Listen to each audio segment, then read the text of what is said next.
Bonjour et bienvenue. Aujourd'hui, je vais vous révéler une vérité qui va peut-être vous déranger, mais qui pourrait transformer votre vie amoureuse à jamais.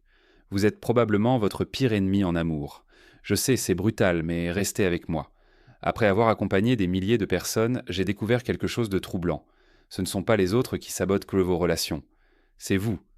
Si vous avez 30, 40, 50 ans et que vous vous demandez encore pourquoi ça ne marche jamais, cette vidéo est pour vous. Je vais vous montrer exactement comment vous sabotez vos chances d'être heureux en amour, et surtout, comment y remédier une fois pour toutes. Regardez votre parcours amoureux. Peut-être avez-vous vécu plusieurs relations sérieuses. Peut-être êtes-vous célibataire depuis un moment. À chaque fois qu'une occasion s'est présentée, vous y avez cru. Vous vous êtes investi. Mais à chaque fois, même scénario. L'autre s'éloigne, perd de l'intérêt, ou disparaît purement et simplement. Et vous vous retrouvez toujours avec les mêmes questions lancinantes. Qu'est-ce que j'ai fait de mal? Pourquoi ça ne marche jamais avec moi? Est-ce que je vais finir seul? Peut-être vous dites-vous, je n'ai pas de chance. Les gens ne savent plus aimer.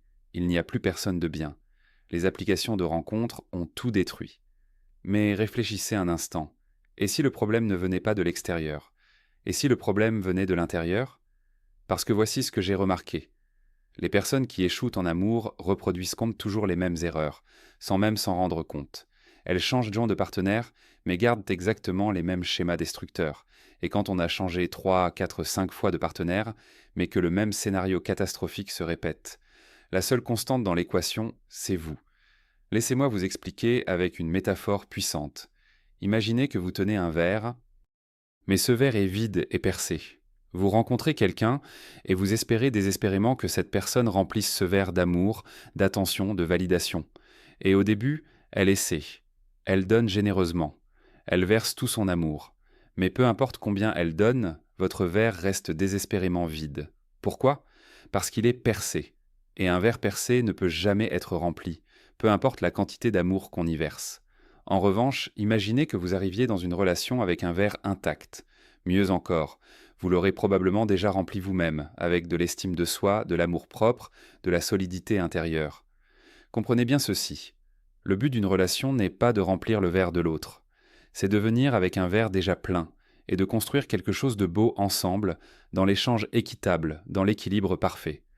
Le drame, c'est que 90% des relations échouent parce qu'on va chercher à l'extérieur ce dont on a absolument besoin à l'intérieur. On court après une personne pour combler un vide existentiel, pour se sentir valorisé, considéré, aimé. Mais écoutez-moi bien, tant qu'on n'a pas compris que ce vide ne peut être comblé que par soi-même, on continuera à souffrir indéfiniment. Lorsqu'on découvre qu'on peut se sentir entier, complet, épanoui, sans dépendre émotionnellement de quelqu'un d'autre, on devient enfin prêt à aimer vraiment. Parce qu'à ce moment-là, on n'entre plus dans la relation pour prendre égoïstement. On y entre pour partager généreusement, pour se connecter authentiquement. Et c'est précisément là que naît une belle relation. Une relation équilibrée, saine, durable. Maintenant, voici quelque chose d'absolument fascinant. Votre vie sentimentale est le reflet exact de votre réalité intérieure. Ce que vous vivez à l'extérieur correspond parfaitement à ce que vous vivez à l'intérieur.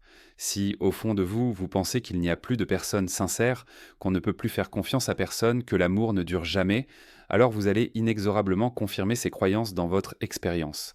Si vous croyez que les hommes ne veulent que des femmes jeunes et parfaites, ou que les femmes ne s'intéressent qu'aux hommes riches et beaux, alors vous allez vivre exactement cela. Pourquoi?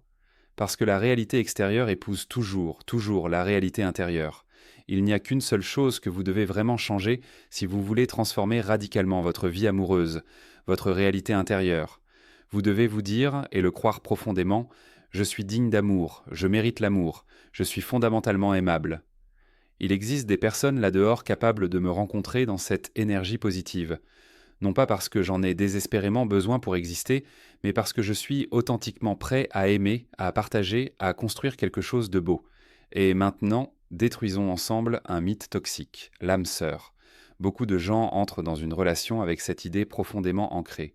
Je dois absolument trouver mon âme sœur. Comme s'il existait une seule personne parfaite pour nous quelque part dans l'univers. Cette croyance est un pur fantasme. Et ce fantasme vous empêche de rencontrer réellement les personnes qui croisent votre chemin. Parce que vous êtes constamment en train d'évaluer, de vérifier, de douter, de comparer à un idéal irréaliste. Vous n'êtes plus dans la rencontre authentique ici et maintenant, vous êtes dans l'attente perpétuelle d'un idéal fantasmé. Or, il n'y a pas d'âme sœur toute faite qui vous attend quelque part. Il n'y a pas une personne magique qui vous est cosmiquement destinée.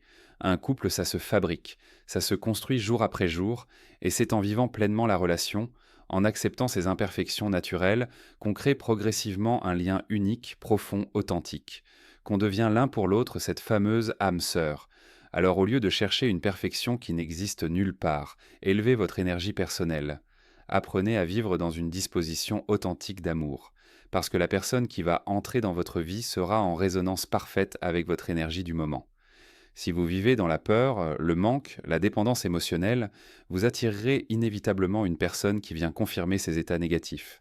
Mais si vous vibrez la joie, la paix intérieure, l'amour inconditionnel, vous attirerez naturellement quelqu'un qui résonne avec cette belle énergie. Maintenant, distinguons quelque chose de crucial. Beaucoup de personnes pensent sincèrement vivre l'amour, mais en réalité, elles vivent l'attachement. Et l'attachement, ce n'est absolument pas l'amour. L'attachement vient de l'ego effrayé, l'amour vient de l'âme apaisée. L'attachement cherche désespérément à posséder, à contrôler, à sécuriser par la force. L'amour, lui, cherche naturellement à faire grandir l'autre, à le libérer, à le soutenir inconditionnellement. Aimer une fleur, ce n'est pas la couper violemment pour la garder dans un vase. C'est l'arroser tendrement, la regarder s'épanouir librement, sans peur qu'elle nous échappe un jour. Aimer quelqu'un, ce n'est pas le posséder jalousement. C'est lui permettre d'être authentiquement libre. C'est créer un espace sécurisant, où l'autre peut s'exprimer pleinement, évoluer naturellement, changer et grandir, sans jamais craindre d'être rejeté ou jugé. Tant qu'on reste prisonnier de la peur d'être abandonné, tant qu'on n'ose pas être pleinement soi-même par terreur du rejet, la relation ne peut jamais être fluide et épanouissante. Elle devient une prison dorée, un théâtre épuisant de rôles qu'on joue, et on étouffe progressivement. On n'est pas vraiment aimé parce qu'on ne se montre jamais vraiment. Alors, si vous voulez une relation épanouie et durable, créez un espace de sécurité émotionnelle absolue, un espace où l'autre peut être authentiquement lui-même, où il peut évoluer, changer, grandir, sans que cela remette tout en question, où vous pouvez dire en toute sincérité « Je t'aime profondément, et il n'y a rien que tu puisses pas faire pour que cela change fondamentalement. Tu es libre d'être toi, tu es en parfaite sécurité avec moi. » Voilà ce que signifie aimer vraiment. Aimer, c'est offrir généreusement la liberté. Aimer, c'est ne pas dépendre émotionnellement. Aimer, c'est créer un espace sacré où chacun peut être soi, librement, authentiquement, sans peur. Si vous voulez transformer votre vie sentimentale, commencez par là.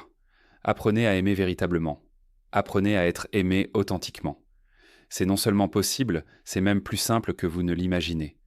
Mais ça commence toujours, par soi. Si cette vidéo vous a plu, likez, commentez, partagez et abonnez-vous pour plus de contenu sur l'épanouissement personnel et relationnel. Prenez bien soin de vous et à très bientôt.